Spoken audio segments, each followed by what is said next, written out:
Okay, I've had to have kind of a break from podcasting, to be honest. I've started to rule the podcasting from my mind rather than as an art from my heart. And so like the last few podcasts I recorded like a few in a row, and I was just like, because I was scared, I was like, I just need to get them done because I have all these other projects that I need to do and going back to uni soon. So the big realization that I've had around podcasting is that I can't have like a schedule. I think like for me, I just always have to have my microphone set up, and when I feel inspired, I come and sit down and I do this. That means that there could be like a 6-month break. I don't think there will be, but it just means that like I have to be okay in the worst case scenario with that were to happen, because right now I'm pulling myself off course with all this fear of like what I think it should be. And then like the last one I recorded, the microphone wasn't even like connected. So I've just got rid of that one. It's called The Biological Clock. It's my thoughts on that. And so I just put that up because it's kind of a fucked file. I just put that up on my Coffee account for subscriber only content. So if you want an extra episode, there's 2 extra episodes on there. Shout out to the one person who is my first Green Alien subscriber, Rachel, my neighbor. Thank you so much. I value you so much for that. I'll never forget. Looking back on the past kind of episode, I want to talk about perfectionism today because I think it really ties in with that. And this is something that I really struggle with or have struggled with in my life. So I used to pride myself on being a perfectionist. I thought I have really high standards of my work until I started seeing a psychologist, and I realized that perfectionism is actually like a sign of mental illness. So in psychology, it's actually called unrelenting standards. And so the reason why this is a problem is because the standards that I put on myself are just simply too high.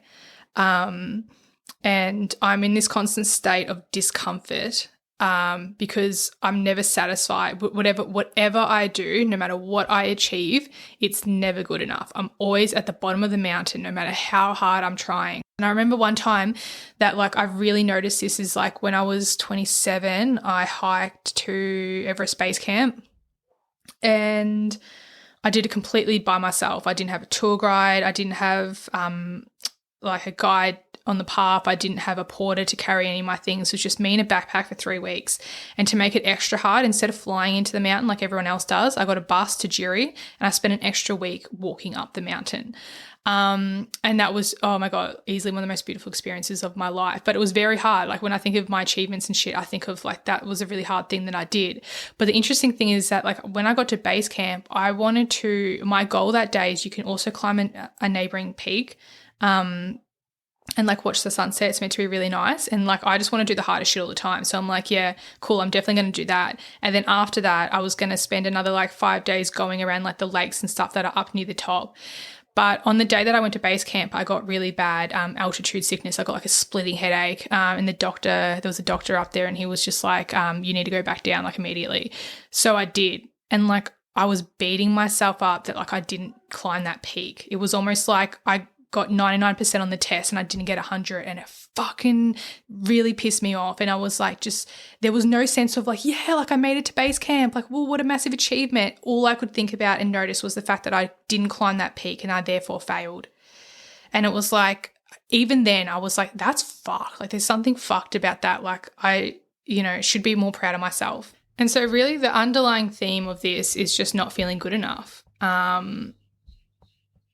Like I have to achieve A or B in order to be good enough. And no matter, even when I do achieve A or B, then there's a new A or B, there's a new goal. And it's that continuously climbing to try and be good enough. And so what's the antidote? Obviously it's to accept yourself as you are, where you are. And how terrifying is that? What if I stayed this weight forever? What if I stayed in this financial situation forever? Could I be okay with that? Could I love myself? Could I be enough? And so I think like the self-love journey is really synonymous with this and really important. And to be honest, I think this has been one of the biggest lessons for me over the past 2 years, which is just being okay where I am. And not just that, but the interesting thing is that like once I see that, I actually see everything that I have. Like it was impossible for me to see how good my life is and everything that I had, because all I could focus on is how I didn't have enough and that I wasn't enough. And it's interesting because gratitude to me, it used to be just like a spiritual buzzword. Like I didn't get it. Like when, people would be like, you should write like 3 things that you're grateful for at like the end of every day, like in a notebook. I would just be like, oh, like this is a chore. Cool.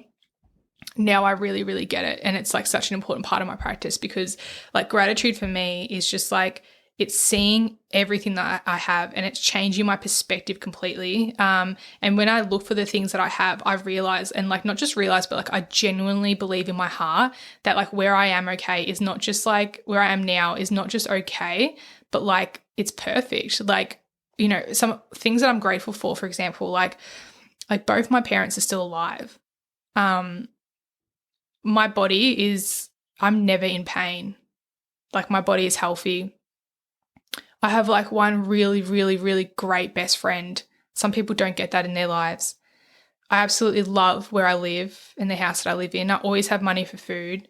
So I think just like these basic things, some people would give their whole life. Like they would give tens of millions of dollars, like to be able to have a body that's not in pain. Like I was literally watching this documentary. I forgot his name, I feel like I can't now, but he was Harry Potter's stunt double, and there's a documentary on him because he actually broke his neck doing a stunt for the movie.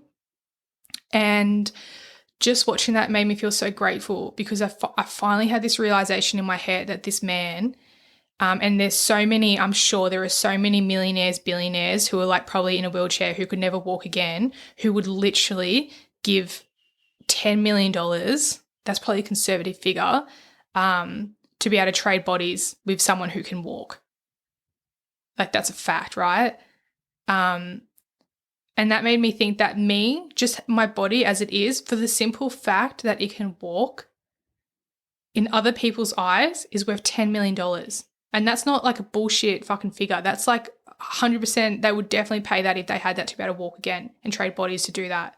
And so that even that realization made me realize that like no matter what I have in life, I have a body that's like it's worth like $10 million like to someone else. Like it is worth that. And then I don't know, like little things like that I feel like have been realizations that have made me realize like literally just how much I have, and that has honestly given me so much fulfillment and like just like being able to be okay where I am because I've stopped chasing.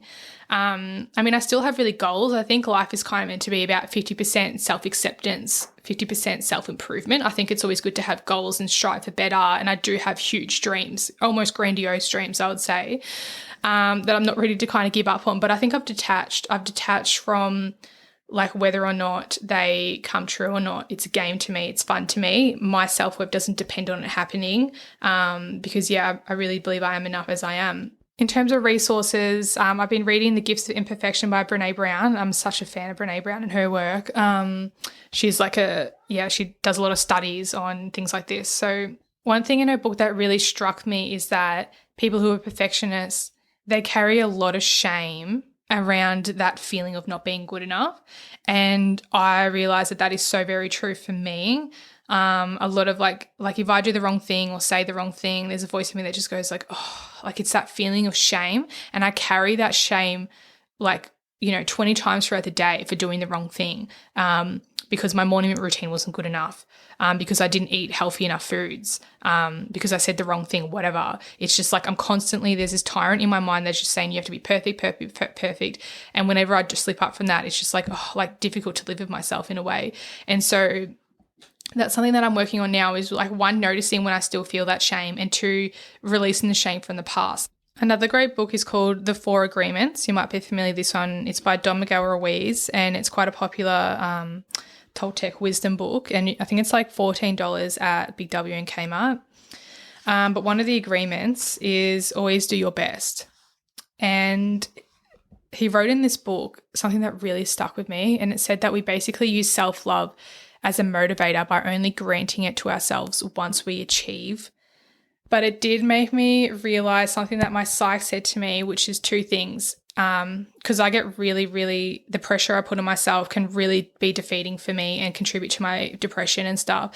And so when it comes to my unrealistic standards, my psych said that there's 2 things that I can work on. 1, either the expectation on myself is too high, aka I'm not actually capable of achieving that, or the time frame that I'm putting on myself is too short. So either I can drop down what I'm doing or I can give myself more time to finish it. For example, in the last one I talked about, or maybe I don't know when I'll release it, but I did my rap at the end of the suicidal thoughts. And then the podcast I recorded after that, which is about boundaries, I said like, oh, if you like that, like I'm going to release an album. It's available like to buy. And then I was like, fuck, now I'm going to release this podcast. That means I've got 1 week to make my album and release it. And then I realized, why the fuck am I limiting myself to this? So now I've sat back and I'm like, maybe I'm going to actually spend time on this album and just make it like, maybe collab with people and make it like cool and just like spend whatever fucking time I want on it. Yeah, so if you hear me say that, then that explains that. And soz, there's no album yet. I'll let you know because I know you're all hanging out for it.